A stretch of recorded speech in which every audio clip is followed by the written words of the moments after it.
Hi friends, கருவேப்பிலை தொக்கு storage 2 மாதம் வரைக்கும் ஸ்டோர் பண்ணி வச்சுக்கலாம்.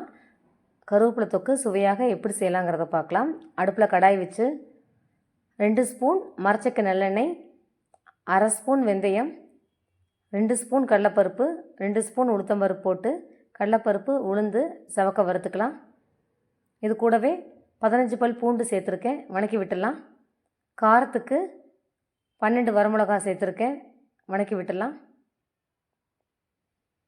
2 கைப்பிடி அளவு கருவேப்பிலை தண்ணியில் அலசிட்டு காய வச்சு எடுத்து வந்திருக்கேன். கருவேப்பிலையில் தண்ணி இருக்கக்கூடாது. 2 கைப்பிடி அளவு கருவேப்பிலையை சேர்த்துக்கலாம்,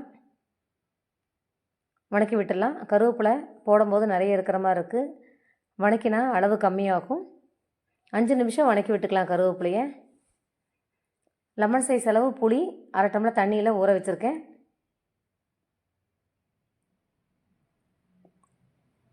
கருவேப்பிலையை வணக்கிட்டு பிளேட்டில் ஆற வச்சு மிக்ஸி ஜாரில் மாற்றிருக்கேன்.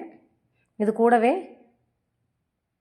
ஊற வச்ச புளியை தண்ணியோடு சேர்த்துக்கலாம். புளியில் நார் இருந்தால் எடுத்துடலாம்.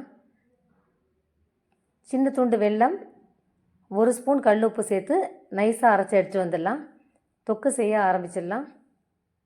அடுப்பில் கடாய் வச்சு 80 ml நல்லெண்ணெய், 1 ஸ்பூன் கடுகு போட்டிருக்கேன். கடுகு வெடித்ததும் 20 பல் பூண்டு சேர்த்துருக்கேன். பூண்டு செவக்க வறுத்துக்கலாம். பூண்டு பிடிக்காதவங்க ஸ்கிப் பண்ணிக்கலாம். பூண்டு செவக்க வறுத்ததும் மிக்சியில் நைஸாக அரைச்ச கருவேப்பிலையை அடுப்பை சிம் பண்ணிவிட்டு சேர்த்துக்கலாம்.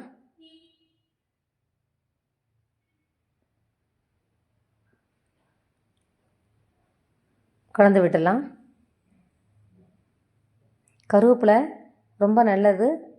முடி வளர்ச்சி, தோல் ஆரோக்கியம், உடல் பருமன் குறைப்பு, மலச்சிக்கல் நீக்குதல் எல்லாத்துக்குமே ரொம்ப நல்லது கருவேப்பிலை. உடலில் பித்தம் அதிகமாக இருந்து தலை சுற்றல் வரும்போதும் கருவேப்பிலை தொகையில் செஞ்சு சாப்பிட்லாம், ரொம்ப நல்லது. கொஞ்சம் கெட்டியானதும் 80 ml நல்லெண்ணெய் விட்டுருக்கேன், கலந்து விட்டுக்கலாம். அடுப்பு சிம்லேயே இருக்கட்டும், 10 நிமிஷம் வணக்கி விட்டுடலாம். வடச்சட்டியில் ஒட்டாமல் நம்ம விட்ட எண்ணெய் மேலால் வந்துட்டுருக்கு பாருங்கள். தோசைக்கும் சாப்பாட்டுக்கும் சூப்பராக இருக்கும் இந்த தொக்கு.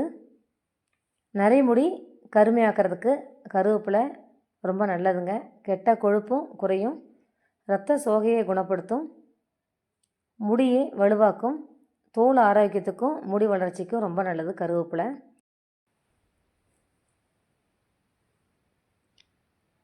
பாருங்கள், வடசட்டியில் ஒட்டாமல் டான்ஸ் ஆடிட்டுருக்கு பார்பி கேர்ள் மாதிரி. மறுபடியும் ஒரு 80 ml நல்லெண்ணெய் விட்டுருக்கேன். 1/4 லிட்டர் நல்லெண்ணெயை 3 தாட்டி பிரித்து விட்டுருக்கேன், கலந்து விட்டுக்கலாம். கொஞ்சம் கெட்டியாகட்டும். சூப்பராக ரெடி ஆயிடுச்சு கருவேப்பிலை தொக்கு. நல்லா ஆற வச்சு கண்ணாடி பாட்டிலில் போட்டு ஃப்ரிட்ஜில் ஸ்டோர் பண்ணி வச்சுக்கலாம். 2 மாதம் வரைக்கும் கெடாமல் இருக்கும். எல்லோரும் விரும்பி சாப்பிடும் இந்த கருவேப்பிலை தொக்கு. நீங்களும் செஞ்சு பாருங்கள், எப்படி இருக்குன்னு கமெண்டில் சொல்லுங்கள். Thank you friends.